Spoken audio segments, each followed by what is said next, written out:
राजा जनक के यहाँ भी दो बटुक गए थे कि राजा जनक भी कहता कि हम विदेह हैं, एक साथ राजा भी है, क्षत्रिय भी है, पत्नियां भी है, घर भी है, और अपने को विदोह भी कहता है, झूठ बोलता है। ये विद्यालय में ब्राह्मण कुमार पढ़ रहे थे, बटुक कुमार पढ़ रहे थे, विद्यालय में इनकी पढ़ाई समाप्त हो गई। उपनिषद पढ़े, कहे कि जनक झूठ बोल रहा। दोनों घर जाना चाहिए, तो घर ना जाकर कहे कि चलो हम लोग जनक का परीक्षा लेते हैं। दो है ना, जैसे तुम जाते हैं तो एक मन कुछ कहता है, दूसरा मन कुछ कहता है। दो मन है ना तुम्हारे पास, एक मन कहता है कि नहीं हम भजन करें, एक मन का सो, अब साधु हो ये गए, लाल वस्त्र पहनी रहे तो भजन क्या, सोना सोना है सो, यही कहता है ना। दो था दूसरा मन। तो दो बटुक कुमार का दो मन था। एक कहा कि अरे जानते नहीं हो क्या, राजा के आगे अब घोड़ा के पीछे नहीं जाना चाहिए। जानते नहीं हो, एक तो राजा है, दूसरा क्षत्रिय है, तीसरा उसके हाथ में तलवार है, चौथा शासन है। जान छोड़ेगा, कुछ ना कुछ कर देगा, मत जाओ। एक कहा कि चल विदेह बनता, हम परीक्षा लेंगे, स्कूल की हमारी पढ़ाई हुई, अब घर जाना है, पहले परीक्षा लेके चलेंगे। दोनों पहुंच गए। सुबह सुबह राजा जनक अपने राज दरबार में बैठे थे, महल लगी हुई थी, केस लगा हुआ था, हाजिरियां चल रही थी। खत्म हुआ तो कहा कि महाराज दो ब्राह्मण कुमार आए हैं, विद्यालय से निकाल कर सीधे यहीं आए हैं। अच्छा, यहाँ आने की क्या जरूरत पड़ी? उनके पास कुछ संशय है, कुछ प्रश्न है, पूछना चाहते हैं, लाओ पहले इसको निपटा कर ही जाए। दोनों आए, कहा कि महाराज आपसे कुछ प्रश्न पूछना है। कहा कुछ जल्दी करो। सोचे कुछ मांगना उंगना होगा, दक्षिणा उक्षक लेके आया होगा। कहा कि हम लोग सुने हैं कि आप राजा हैं, देख रहे हैं कि राजा हैं, इतने बड़े मुकुट भी पहने हैं, राजमहल में पड़े हैं, आपको पत्नियां भी हैं, बच्चे भी हैं, आप फिर कहते हैं विदेह भी हैं। झूठ बात है ना, देखने से तो मालूम नहीं हो रहा है, या का झूठ प्रचारित किया है ना।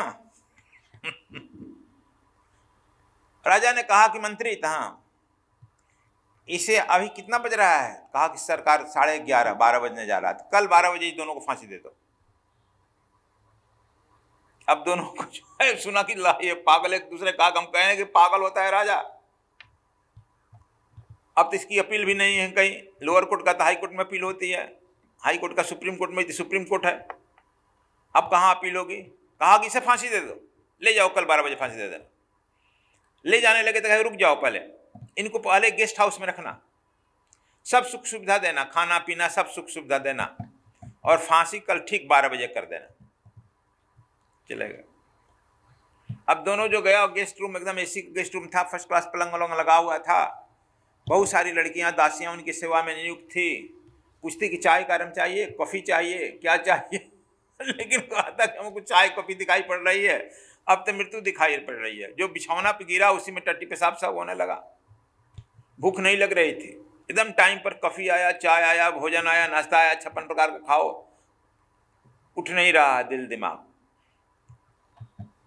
समझ गया? 12 बजते बजते सब बिस्तर गंदा, सब मक्खियां भनक रही है। 12 बजे, 11:30 बजे, आधा घंटा पहले पूछा जाता है ना अपना इच्छा।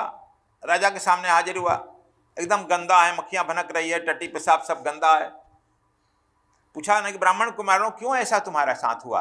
क्या तुमको खाना नहीं मिला? तो खाना हमको दिखाई पड़ रहा है सरकार। क्या बाथरूम नहीं था? तो कहा बाथरूम तो था ही, दिखाई पड़ रहा है सब टट्टी पेशाब इसमें गंदा हो गया। क्यों? तो हमको तो क्यों मृत्यु दिखाई पड़ रही है, मृत्यु दिखाई पड़ रही है। अभी आधा घंटा बाकी है, मृत्यु में 11:30 बज रहा है ना बच्चा, देखो 12, अभी आधा घंटा बाकी है, इसमें आधा घंटे में तो खा पी लेना चाहिए। बुलाओ भोजन मंगावे। कहा कि नहीं सरकार, राजा हमारा जान छोड़ दीजिए, हम कभी कान पकड़ते हैं फिर कभी नहीं इधर देखेंगे। अच्छा सच बात? हाँ, तुमको मृत्यु दिखाई दे रही है बच्चों, इसलिए तुम्हें भोजन अच्छा नहीं लगा, संसार की जो है सुख सुविधा अच्छा नहीं लगा, यही ना? तो कहा कि जी हाँ। उसी तरह से राजा का वैराग्य, जनक का वैराग्य इतना तीव्र है कि हर समय अपने सिर पर मृत्यु दिखाई पड़ती है। इस संसार का काम करते हुए संसार से आसक्त नहीं है, निरासक्त है। कहा अब समझ गया तुम लोग, तो हाँ भागो यहाँ से, जाओ, फिर ऐसा मत करना बात। अब जो है राजा उछलने लगा, कूदने लगा, भागो, फांसी नहीं होगी ना, नहीं जाओ भागो, क्षमा कर दिया गया। तो कहा कि आधा घंटा के लिए बाथरूम खोल दीजिए हम लोग फिर ले चलिए। तो क्यों, हम जरा लोग फ्रेश हो जाए, तो भोजन करा दीजिए, फिर हम लोग भाग जाएंगे। अच्छा ठीक है जाओ। तो देखो, यह इसलिए कहा गया है कि जब तुमको भी यह दिखाई पड़ते रहेगा, तब तुम भी इस संसार में रहते हुए जनक के तरह विरक्त रहेगा। मतलब समझ गया, यह घर तुम्हारा नहीं है, तुम तो यहां कर्म करने आया है ना, कर्म करके बेचने आया है। इसलिए सौदा को बेचकर ठीक ठीक चलो अपने कर्म, दूसरे काम में क्यों फंस जाता है। जो आपको सौदा काम मिला है, सौदा बेचने का, जो काम कर्म करने का, वही ना करना चाहिए, लेकिन हम दूसरे कर्म में फंस जाते हैं, फंस जाता है ना। तो तुम लोग यह कबीर साहब अलर्ट कर रहे हैं कि दूसरे काम में मत फंसो। कह रहे हैं कि यह संसार हाट है, हमें अपना कर्म रूपी सौदा को सहर्ष जो है ले करके वापस चले जाना है। तुम यहां से जाएगा नागलोई कैनाट प्लेस, कहा जाए कि वह सामान खरीद कर आ जाओ, तो वह सामान नहीं खरीद कर चला जाएगा होटल में कुछ खाने पीने, चला जाएगा पार्क में कुछ बात करने यहाँ वहाँ, फिर चला जाएगा इधर उधर घूमने, तो मारा जाएगा कि नहीं जाएगा, समय तो बर्बाद होगा। फिर पूछेगा कितना समय कहाँ लगा, तो झूठ बोलेगा, यहाँ लगा वहाँ लगा वहाँ लगा, फिर कहेगा ज़्यादा, कहेगा फंस गए जाम में या, लेकिन उसका तो सीसी कैमरा लगा है चारों तरफ ना। इसलिए कहा कि जो काम आपको दिया गया है वही करके वापस लौट जाओ।